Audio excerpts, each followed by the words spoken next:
छत्तीसगढ़ में भूपेश बघेल सरकार ने परंपरागत व्यवसायियों के व्यवसाय को बढ़ावा देने के लिए पौनी पसारी योजना की शुरुआत की थी। इस योजना के तहत वर्ष 2021-22 में बालोद नगर के वार्ड 15 और 7 में 30-30 लाख की लागत से चबूतरा और शेड का निर्माण कराया गया था। हालांकि निर्माण के बाद से अब तक इसका उपयोग नहीं हो पाया है, जिसके परिणाम स्वरूप दोनों स्थानों पर बने चबूतरे जर्जर अवस्था में पहुंच गए हैं। चबूतरों के नीचे लगाए गए दरवाजे अब बदहाल स्थिति में हैं। वार्ड 15 के चबूतरे का दरवाजा गायब हो चुका है, जबकि वार्ड 7 में लगे चबूतरे का दरवाजा असामाजिक तत्वों द्वारा तोड़ दिया गया है। दोनों स्थानों पर बने चबूतरों का अब सही मायने में उपयोग नहीं हो पा रहा, बल्कि ये असामाजिक गतिविधियों का अड्डा बन गए हैं। यहाँ सुबह से देर रात तक शराब पीने वालों का जमावड़ा देखा जाता है और शराब की खाली बोतलें चारों ओर बिखरी रहती हैं। पसरी योजना के तहत जो निर्माण कार्य किया गया है बालोद नगर पालिका में 2 जगह पर, वो योजना तो वैसे बहुत अच्छी है, पर यहाँ के फुटकर और सब्जी विक्रेताओं को विश्वास में लिए बिना किसी ऐसी जगह सुनसान जगहों में बनाया गया है जहाँ पर न ग्राहक पहुंच पाएगा और न ही क्या बोलते उनका व्यापार चल पाएगा।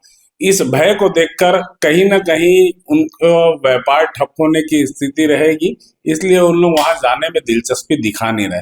मेरा ऐसा मानना है कि इस योजना का क्रियान्वयन यदि सही ढंग से करना था तो फुटकर व्यापारी और सब्जी विक्रेताओं के साथ बैठक कर उनको विश्वास में लेकर उसका निर्माण कराया जाना था।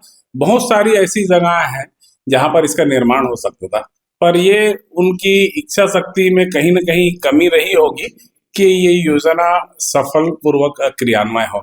और अभी जो 60 लाख रुपए है वो जहां निर्माण किया गया है वो कहीं ना कहीं कबाड़ के रूप में यहाँ पर तब्दील होता दिख रहा है।